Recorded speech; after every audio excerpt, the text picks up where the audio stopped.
হিজাব তৈরি করা কিন্তু একেবারে সহজ। যারা সেলাই কাজ একটুও পারে না তারাও কিন্তু খুব সহজে তৈরি করতে পারবে।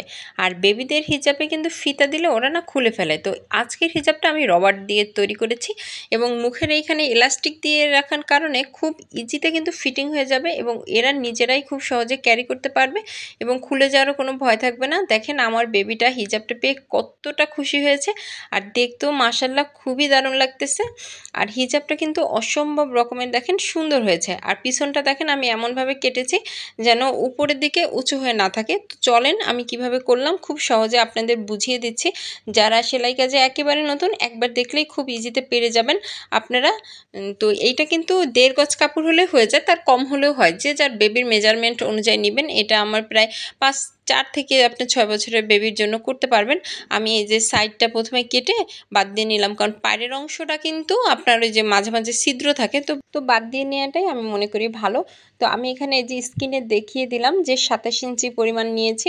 যে যার বেবির মেজারমেন্ট অনুযায়ী নেবেন, কিংবা কেউ যদি চান তাহলে পুরনো একটা হিজাব ফেলে নিয়েও কাটতে পারবেন। জাস্ট একটু কাপড়টাকে ভাঁজ করে নেবেন, হিজাব তৈরি করা একেবারে সহজ। তো আমি যেটা করেছি পিছনের দিকে 2 ইঞ্চি একটু ঝুলে বেশি দিয়ে দিয়েছি, যার কারণে হবে কি আপনার পিছনের দিকটাকে উঁচু হয়ে থাকবে না, পুরো হিজাবটা গোল একটা রাউন্ড শেপ দেখাবে। আর আপনি যদি আরও বেশি ঝুলিয়ে দিতে চান তাহলে আরও একটু বেশি কাপড় ওই যতটুকু আছে এক্সট্রা সবটুকু নিতে পারেন। তো আমার মনে হয় হিজাব রাউন্ড দেখতেই বেশি সুন্দর লাগবে, যেন পরলে আসলে চোখ দিয়ে দেখার একটা সৌন্দর্য আছে, সেজন্য আর কি 2 ইঞ্চি 2.5 ইঞ্চি নিলেই মোটামুটি এনাফ, আপনার সুন্দর একটা রাউন্ড শেপ চলে আসবে। তো আমি আমার বেবির 27 ইঞ্চিতেই দেখেন না সম্পূর্ণ সুন্দর চলে এসেছে। আপনারা আপনাদের বেবির মাপটা নিয়ে তারপরে নেবেন। আর এই যে মাঝখানে মিডিল বরাবর আমি একটু কাট বসিয়ে একটা চিহ্ন করে দিলাম, পরবর্তীতে যেন উপরে আমরা যে পট্টিটা বসাবো সেটা যেন মিডিলে থাকে। আর একটুও কিন্তু, আর সুতির হিজাব তো বাচ্চারা পরে এমনিই খুব আরাম পায়। আর আমি এখানে মুখের কাছ থেকে 11 ইঞ্চি নিচ্ছি, বড়দের ক্ষেত্রে কিন্তু আপনার 12 ইঞ্চি নিলেই হয়ে যায়। তো আমি যেহেতু ইলাস্টিক দিব তাহলে হবে কি ফিটিংটা খুব সুন্দর আসবে, ওদের আর কি লুজও হবে না আবার একদম টাইটও হবে না, এই জন্য আমি একটু নিয়ে নিলাম। আর এখন আমি উপরে মাথার যে মুকুটে পট্টির যে অংশটা সেটা কেটে নিব। এই যে আমি এখানে চওড়া নিলাম 3 ইঞ্চি এবং এটা আমি লম্বাতে নিব 4 ইঞ্চি। দেন এখন আমি একটু সুন্দর করে রাউন্ড করে নেব। আর এখন যেহেতু লেজ খুব চলছে দেখেন সাদার সাদা আর লাল দুইটার কম্বিনেশনে এত বেশি ভালো লাগতেছিল, এটা কিন্তু চাইলে কেউ পহেলা বৈশাখও পড়তে পারবে। তো যাই হোক, মাদ্রাসায় যারা পড়ে তাদের তো আর বৈশাখের অনুষ্ঠান হয় না, এটা এমনি ওর ড্রেসের সাথে ছিল, আমি তৈরি করেছি। তো চলেন বানাতে চলে আসলাম। এখন এই যে পট্টির কাপড়টা, তো এইটারও মাঝখানটা আমি একটা চিহ্ন বসিয়ে নেব। এটা আমি কাটবো না, কারণ কাটলে অনেক সময় হবে কি এখান থেকে যদি একটু ফাঁকা হয়ে যায় তাহলে একটু প্রবলেম হতে পারে। তো লেজটা যেহেতু সোজা, তো বসানোর ক্ষেত্রে কিন্তু একটু সাবধানতা অবলম্বন করেই বসাতে হবে, ঘুরিয়ে ঘুরিয়ে। দেন এখন আমি কেটে নিলাম, দেখেন লালের উপর সাদাটা কত বেশি সুন্দর লাগছে। আর এই যে আমি যে চিহ্নটা দিয়ে নিয়েছিলাম হিজাবের বড় মেন হিজাবের যে পার্টটা সেটার সাথে কিন্তু এই যে উল্টা দিকে আমি দেখিয়ে দিলাম কিভাবে বসিয়ে নিলাম। তো কেউ চাইলে কিন্তু এখানে হিজাবের যে পিন আছে ওইটা দিয়ে যদি সেট করে নেয় তাহলে আর কি আপনার এক সাইড দিয়ে ধরে নিতে পারবে। তবে আমি আর কি মাঝখান থেকেই 2 সাইডে যাব সেলাই করে, এই যে সুন্দর করে দেখে মাঝখানটা বরাবর আমি সেলাই দেব, তাহলে হবে কি 2 সাইডটা খুবই সুন্দর আসবে।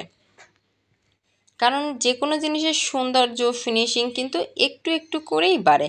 আপনি যদি একটু যে কোনো কাজ নিয়ে তাড়াহুড়ো করতে যান তাহলে দেখা যাবে কি যে একটা কোণা যে মিলল না বা খারাপ লাগবে, তখন কিন্তু খুলে ছুটিয়ে সেটা আবার প্রথম থেকে করতে তখন কিন্তু আরও বেশি ঝামেলার সম্মুখীন হতে হয়। তো সেক্ষেত্রে আমি মনে করি একটু সময় নিয়ে ধীরে সুস্থে করলেই হয়। আর এগুলা দেখা যায় যে আমরা যারা শখ করে আমাদের বাচ্চাদের জন্য তৈরি করি তারা একটু সময় নিয়ে বসে করলে আমার মনে হয় জিনিসটা খুব সুন্দর হয়। তো যাই হোক, কথা বলতে বলতে কিন্তু আমার এইখানে আর কি মোটামুটি লাগানো হয়ে গেছে, দেখেন কতটা সুন্দর লাগছে। আসলে হিজাব তৈরির কিন্তু যতটুকু কাজ ততটুকু এই উপরেই কাজ, নিচে তো খুবই সহজ, শুধু সেলাই দিলেই হয়ে যায়, উপরটা একটু মনোযোগ সহকারে দেখলেই হয়। আর আমার মনে হয় যাদের মোটামুটি একটু হিজাব সেলাই কাজের আইডিয়াটা আছে তারা সবাই হিজাবটা তৈরি করতে পারবে, এতটাই বেশি সহজ।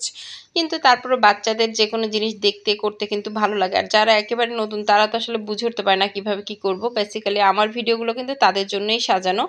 আমি তো খুব গর্জিয়াস কাজ অত বেশি করিও না, আমি সিম্পল করি, সিম্পলভাবেই একটু শেখানোর চেষ্টা করি। যারা নতুন আছেন যেন তারাও শখ করে তার ছোট্ট বেবিদের বেবিদের জন্য নিজের জন্য বানাতে পারে, সেভাবে আর কি আমার ভিডিওগুলো সাজানো। তো এইখানে আমি রবারটা কিন্তু চিকন রবারটা 2.5 ইঞ্চি পরিমাণ কেটে নিলাম। আর বড়দের আর কি যারা খিমারের জন্য কাটে রবার, তারা কিন্তু মোটামুটি 3 ইঞ্চি কাটলেই হয়ে যায়। তো যেহেতু ছোট বেবি, এই জন্য 1/2 ইঞ্চি কম নিলাম। এইতেই দেখেন নাই কি সুন্দর আসছে, একেবারে একদম পারফেক্ট ফিটিং হয়েছে। তো একসাথে ধরে নিয়ে করলেও হয়, কিন্তু আমি যদি এই যে বললাম না, দুইটা মাথা একটু যদি আটকে নিই তাহলে আর ছুটে যাওয়ারও ভয় থাকবে না। আর সেলাইয়ের সময় মানে খুব সহজ হবে, বিরক্ত লাগবে না। কাজ যদি আপনি একটু ধীরে সুস্থে আস্তে আস্তে করেন না, কাজটা কিন্তু আসলে সুন্দর লাগে করতে, বিরক্ত লাগে না। কিন্তু যদি তাড়াহুড়া করতে যান, এই রবারটা দেখা যেত যদি না জড়িয়ে নিতাম তাহলে কিন্তু মানে উপরের দিকে উঠে উঠে যেত, তখন একটু বেশি ঝামেলা মনে হইতো। যাই হোক, দেখেন খুব সহজে কিন্তু এই রবারটা বসিয়ে নিলাম। জাস্ট রবারটা এই যে ভাঁজ দিয়ে দিয়ে ভিতরে, আমি জানি না আমি দেখাতে পারছি কি না, মানে আমি এইভাবে ছাড়া ক্যামেরা আসলে সেট করতে পারি না। তো যাই হোক, এখন আমি এই যে মুখের সামনের লেসটাও বসিয়ে দিলাম। আসলে লেস বসাতে আমরা সবাই পারি, তারপর আমি একটু ডিটেলসে দেখানোর চেষ্টা করতেছি। আসলে ধৈর্যহারা হলে না শিখতে পারবেন না। আর ছোট ছোট জিনিসও কিন্তু শেখার আছে, একটু ধৈর্য নিয়ে বসে দেখলে কিন্তু মানে সবার কাছ থেকেই সবার আসলে শেখার অনেক জিনিস আছে। কেউ যে সম্পূর্ণ সব পারে ব্যাপারটা এমন না। আর এই যে আস্তে আস্তে করে লেসটা লাগিয়ে নিলাম।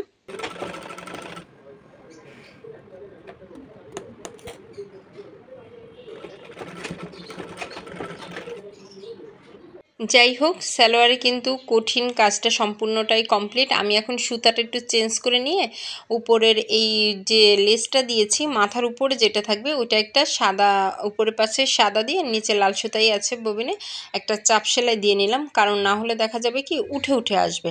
অন্য কোনো লেসে তো আর সমস্যা হবে না, কিন্তু এই লেসটা যদি উল্টে যায় দেখতে ভালো লাগবে না। এই দেখেন এখন টানলেও উল্টে যাবে না, এই জন্য আমি এই সেলাইটা দিয়ে নিয়েছি। সেলাইটা কিন্তু একটু বোঝা যাচ্ছে না।